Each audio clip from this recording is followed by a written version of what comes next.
Hello friends, आप सभी का बिहार एग्ज़ाम योद्धा में स्वागत है। आज हम लोग डिस्कस करेंगे यूनियन बजट, जो भारत सरकार का बजट है 2026।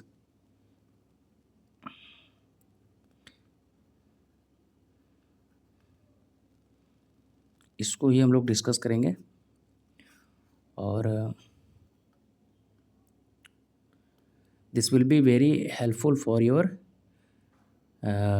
Exams like BPSC, BSSC, BSSC 10+2, CGL, BSO, सभी के लिए बहुत इम्पॉर्टेंट होगा। और यह इक्वली इम्पॉर्टेंट होगा एसएससी एंड वनडे एग्ज़ाम्स। तो हम लोग शुरू करते हैं। जो मुख्य पॉइंट 1 है वह कहता है कि विकास का लक्ष्य 6.5 से 7% होगा, यह टारगेटेड है। दूसरा क्या कहता है, पूंजीगत व्यय में वृद्धि से बुनियादी ढांचे को मजबूती। इसका मतलब क्या है कि कैपिटल एक्सपेंडिचर, कैपेक्स, ये बढ़ेगा। निजी निवेश और निर्यात को प्रोत्साहित किया जाएगा। ठीक। सेकंड पॉइंट क्या कह रहा है, कर राहत और आसान कर प्रणाली। इसका मतलब है कि मध्य वर्ग को राहत मिलेगा। अभी रिसेंटली जीएसटी रिफॉर्म भी हुआ है, जीएसटी 2.0 भी है। तो ये कहीं ना कहीं, और अभी जीएसटी का रिपोर्ट भी आने लगा है कि उससे जीएसटी बहुत एक मेजर रिफॉर्म हुआ है और कहीं ना कहीं उससे मध्य वर्ग को एक राहत तो मिली ही है। क्योंकि जानते हैं जो अप्रत्यक्ष कर होता है, इनडायरेक्ट टैक्स, हम कभी डिस्कस करेंगे direct tax and indirect tax को। तो डायरेक्ट टैक्स जो है ना, वह ज़्यादा अच्छा है इनडायरेक्ट टैक्स की तुलना में। क्योंकि अगर आप पार्ले जी खरीदने जा रहे हैं तो विराट कोहली को भी 5 का ही मिलेगा और आपको भी 5 का ही मिलेगा, बट इनकम में कितना डिफरेंस है। इस वजह से ये जो जीएसटी होता है, इनडायरेक्ट टैक्स होता है, वह यदि कम रहे तो एक सामान्य और गरीब व्यक्ति को ज़्यादा राहत मिलता है। अब समझिए थर्ड पॉइंट जो है, कृषि उत्पादकता बढ़ाने के लिए आधुनिक तकनीक को बढ़ावा देना। किसानों के लिए ऋण सुविधा और बीमा कवरेज। बीमा कवरेज से संबंधित है प्रधानमंत्री फसल बीमा योजना।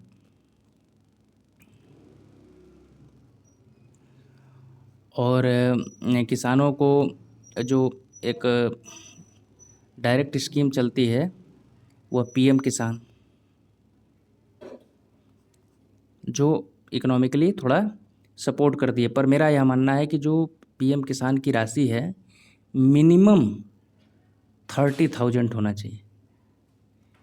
इसलिए होना चाहिए क्योंकि जो एक मध्य वर्ग का किसान भी है, उसे यदि 2 एकड़ की खेती भी करना हो तो मिनिमम कॉस्ट 30,000 आता है।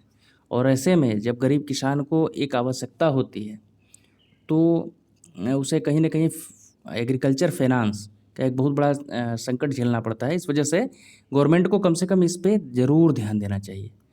सेकंड पॉइंट इज़ ग्रामीण अवसंरचनात्मक विकास और भंडारण सुविधा का विस्तार।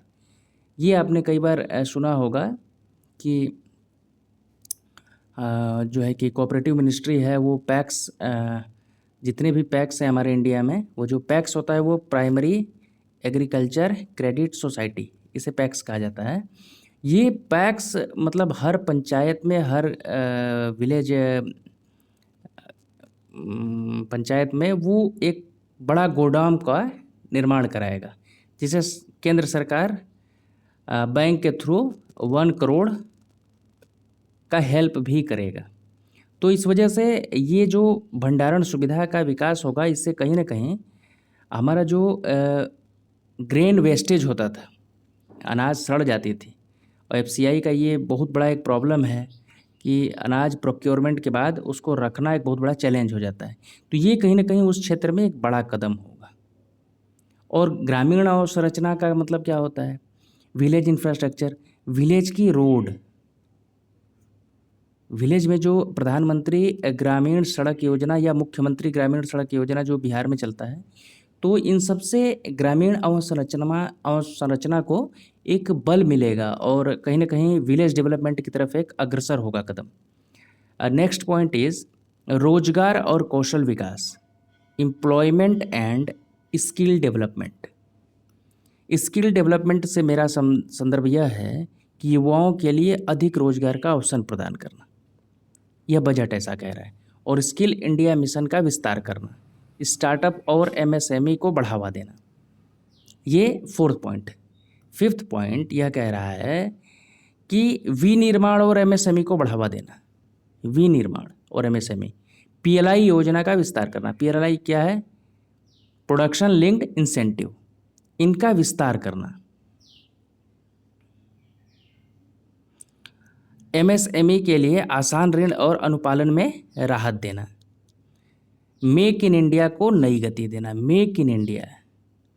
अब आपको यह बताना है कि मेक इन इंडिया पिछले विगत दशक से यह कार्यरत है, लेकिन क्या इतना सफल हो पाया है कि हम लोग एक समय के बाद चाइना को बीट कर पाएंगे? तो ये जो हमारी इंडिया में सबसे बड़ा मेजर प्रॉब्लम है कि हम लोग कंजम्पशन ड्रिवन इकोनॉमी ही बन के रह गए हैं, और प्रोडक्शन अभी भी हमारा उस स्तर पे नहीं है ताकि ग्लोबल हमारा शेयर बढ़ सके। और इसी कारण से आप देख रहे होंगे, जो अभी हाल ही में यूएस चाइना गया था, और आपको जान के आश्चर्य होगा कि चाइना का बार्गेनिंग पावर आप देखिए, और आपको यह लगेगा कि मतलब वो कितना स्ट्रांग हो चुका है। तो ये जो मैन्युफैक्चरिंग है ना भाई, मैन्युफैक्चरिंग आपको एक तो पहले आपके देश में एम्प्लॉयमेंट जनरेट करा देगा, दूसरा चीज़ आपको ग्लोबल पावर के रूप में स्थापित कर देगा। तो गवर्नमेंट ऑफ इंडिया को इस क्षेत्र में कहीं ना कहीं विशेष ध्यान देना चाहिए, सेकेंडरी सेक्टर पे, प्रोडक्शन पे, इंडस्ट्री पे। अच्छा, नेक्स्ट पॉइंट हम लोग पढ़ने वाले हैं अवसंरचना और निवेश। रेलवे, सड़क, बंदरगाह और हवाई अड्डों का विस्तार करना।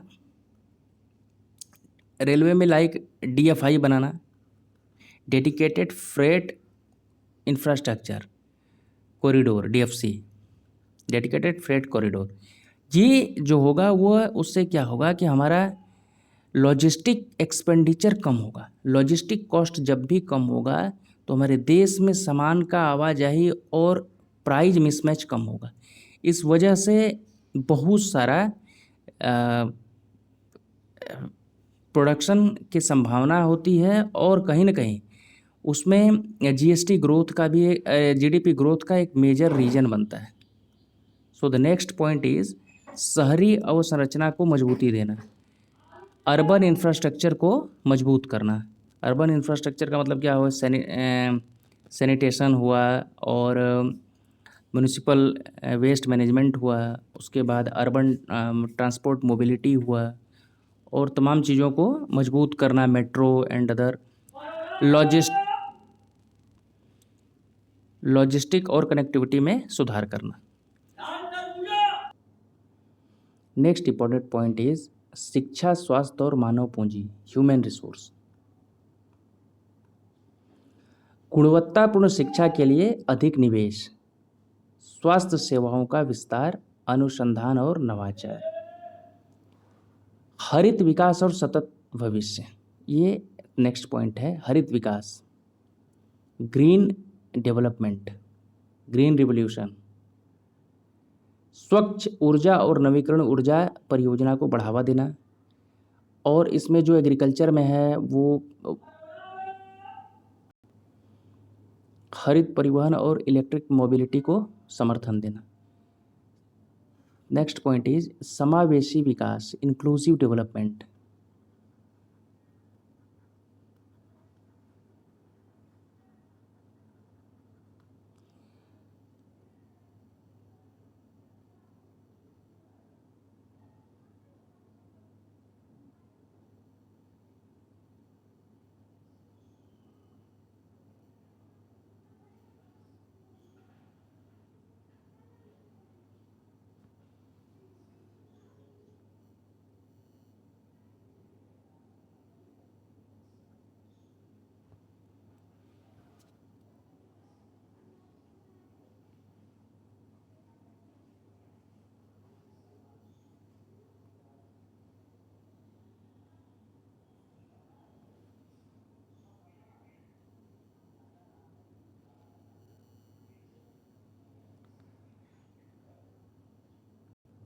Sorry for disturbance.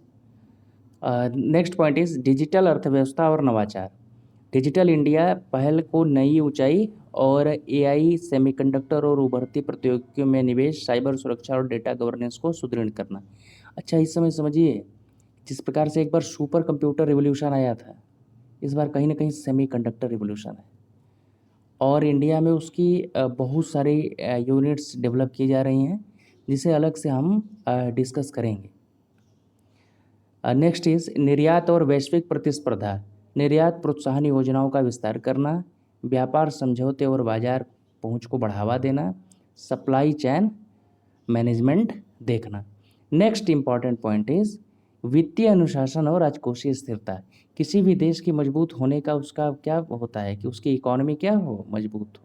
तो इस वजह से घाटे को नियंत्रित करने का लक्ष्य, पारदर्शी और जिम्मेदार वित्त प्रबंधन, सतत विकास के साथ राजकोषीय संतुलन बनाए रखना। So the next important point is वित्तीय अनुशासन और राजकोषीय स्थिरता। इस मेजरली हम लोग डिस्कशन कर चुके हैं बजट का, और जो इसका डेटा है वो सेकंड पार्ट में हम लाएंगे। ऑल डेटा लाइक डेफिसिट कितना है, फिजिकल डेफिसिट कितना है, रेवेन्यू डेफिसिट कितना है, and all points we will discuss in the next part of the budget. So thank you, have a nice day, do like, sorry यार थोड़ा सा मतलब वो बाहर ऐसा मतलब वो सब्जी बेचने वाला है, सो जिससे sorry for disturbance. So thank you, have a nice day, this is me Neeraj signing off. और आप लाइक शेयर सब्सक्राइब करते रहिए ताकि एक मोटिवेशन रहेगा। I will teach you in a long way. So एक मोटिवेशन चाहिए होता है, तो motivation is do like share and subscribe. So thank you, have a nice day.